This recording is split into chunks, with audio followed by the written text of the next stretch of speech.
Greetings, everyone. Craig Hester here at R2AWatches.com, and thank you for joining us as we continue on our journey through all of the watches and accessories that are available at R2AWatches.com. By the way, we're also going to start doing some educational videos, things like how to operate a chronograph, a little bit more deep dive into tritium tubes and what that's all about. That kind of stuff is going to be coming in the coming months. So you want to hit like and subscribe, and you want to ring that bell if you're on YouTube, because you'll get early notifications when we come out with these really cool new videos. If you're watching this on Facebook, you want to join the closed group Vostok-Europe Timepieces, or VET. Don't let the name fool you. It is not just about Vostok-Europe watches. There's also several other watches that are regularly spoken about in that group and people get excited about. For instance, Sturmansky, which is another watch that R2A Watches carries. So you definitely want to check that out, Vostok-Europe Timepieces, or VET. Today, we are talking about the Lunokhod 2 from Vostok-Europe. Now, there are some brand new models that just came out. In fact, it's so new that we haven't gotten all of them in yet. I've only got 4 of the new Lunokhod 2, and they are fabulous. So before I dive into that in a deeper way, I always like to give you just a brief overview about Vostok-Europe in case you're not familiar. Vostok-Europe is a boutique watch brand based in Vilnius, Lithuania.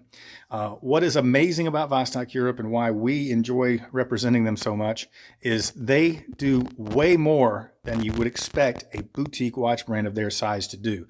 They produce 25,000 to 30,000 watches a year. There are brands that produce that, since I decided to do this video this morning, huge major brands.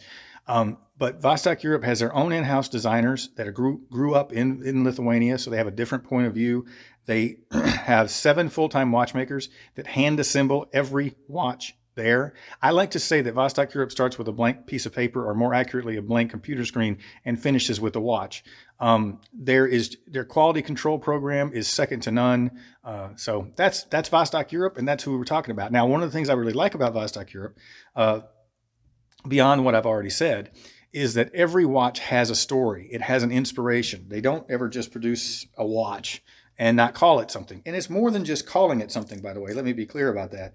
The inspiration really is tied into the watch that they build. Now, sometimes it may be a very small element of the original inspiration. It may not. They don't necessarily have ones. You've seen them where the homage is so just completely engulfs the watch. The inspiration does. Homage is not the right word. The inspiration does.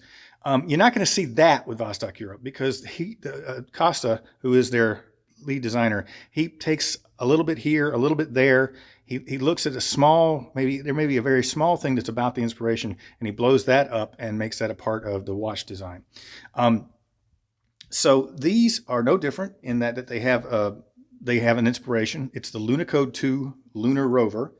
I'm going to show you on the back here, and I always forget to take these back protectors off before I start the video. I'll keep talking while I'm struggling with that. The Lunokhod 2 was the second. What a shock! It's the Lunokhod 2, and it's the second in a series of lunar rovers that the Russians put up in the 1970s. Let's see. Let me look.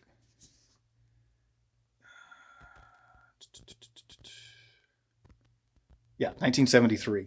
So it was 1973 when the Lunokhod 2 went to the moon and performed the kinds of things you expect a lunar rover to perform. I mean, they did soil samples. They studied the ambient light. They did a number of things, which the idea was that this was going to be the precursor to the Soviet Union putting someone on the moon, which obviously was well after the United States had already done so, but that didn't stop their desire to do that, and it didn't stop their scientific activities like the Lunokhod 2. One other thing about the Lunokhod 2 that you may not know is it played a key role in the cleanup of the Chernobyl accident.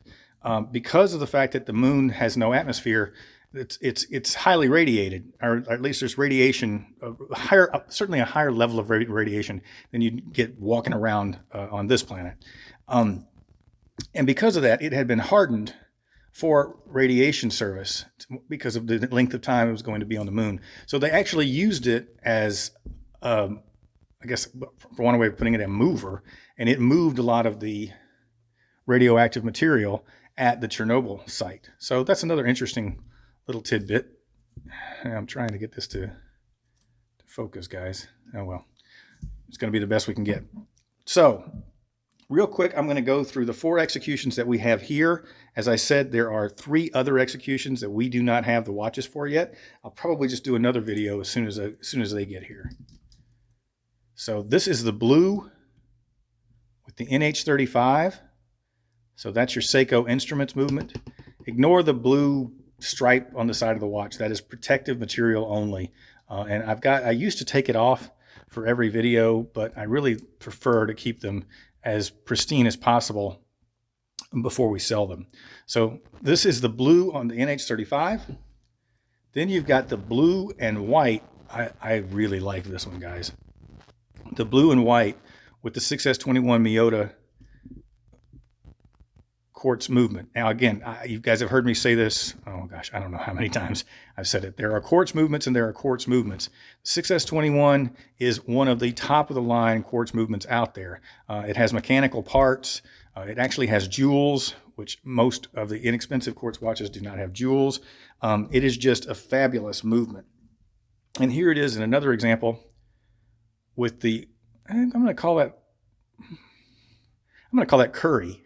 I'm trying to come up with names for colors. I'm going to call that curry, but it's really like a really light tan against a largely black and gray background. It's another fabulous looking one. And then I don't think I've shown this one. This has got the YM86, which comes from Seiko Epson. This is a multi-function watch. You've got the day of the week there. You've got a 24-hour set. You've got the ongoing second hands. There's a lot going on with this watch. I'm not going to go into a great deal of detail about the YM86. We have done other videos where we really talk about the movement and how it operates. So I'm just going to share with you that we have this great new black and white looking one. Actually, Abe, come here.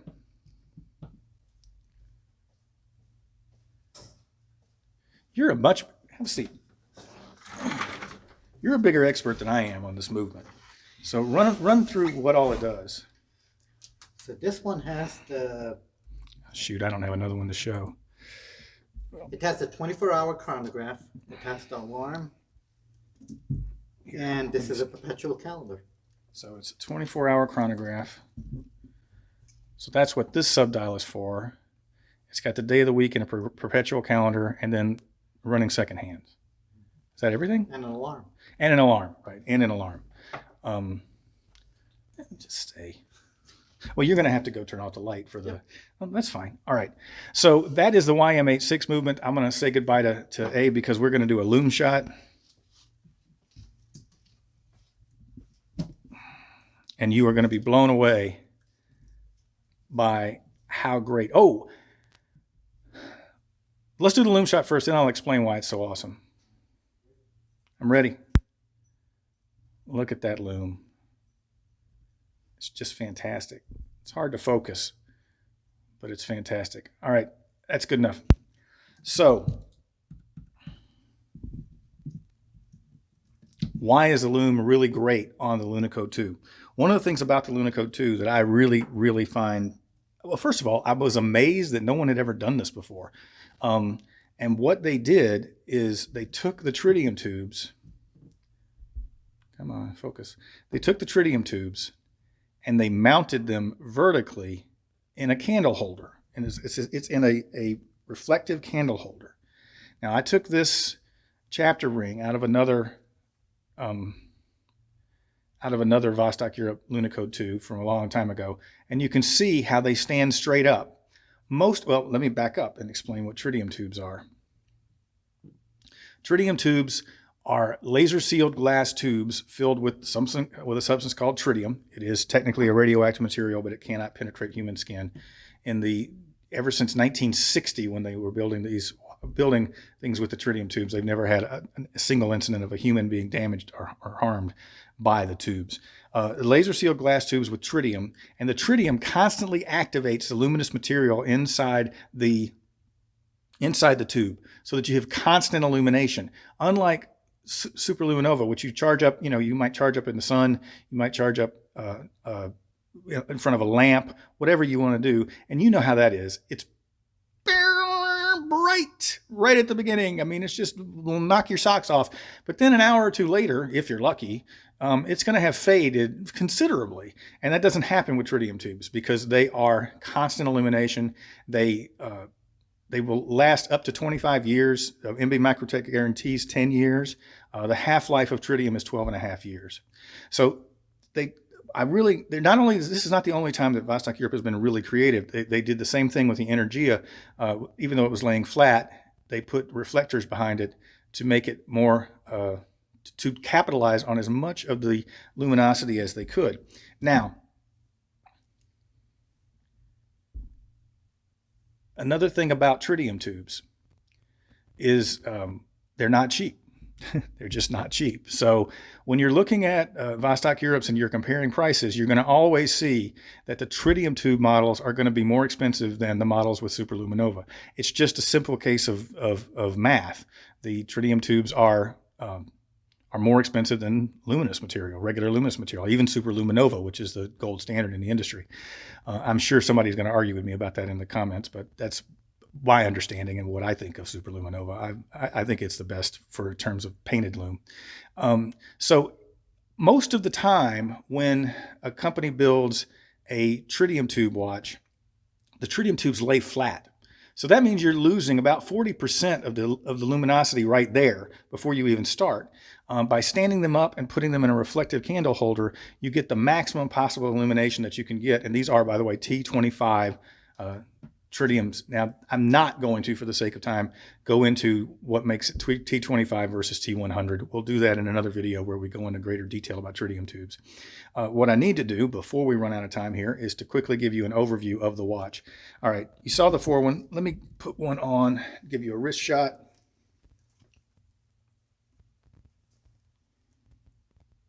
Just bear with me a second. So this is a 49 millimeter timepiece. So I want to be clear, it is a big watch. If you are not a fan of big watches, you are not going to like this watch. This is a watch for the guy or gal who wants a big, bold, in-your-face watch. That is what the Lunokhod 2 is. It's 49 millimeters. I have about a 7.5-inch wrist, but I still find this comfortable, even though it's 49. I don't feel like I'm struggling to wear this.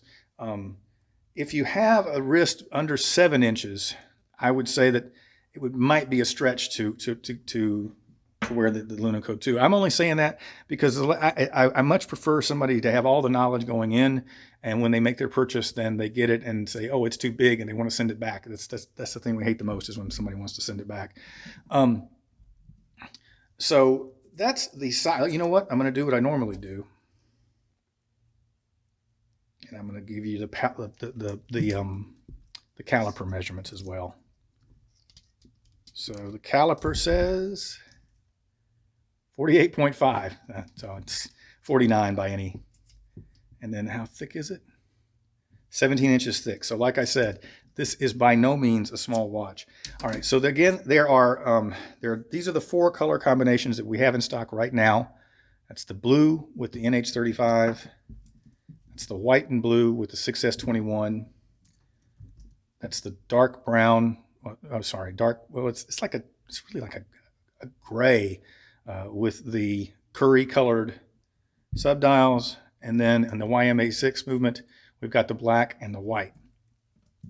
Now, I want to show you the case back where it shows the image of the Lunokhod 2. You can see that etched on the case back of the watch. The caseback work that Vostok-Europe does, it's a dying art, and they do fantastic caseback work at Vostok-Europe.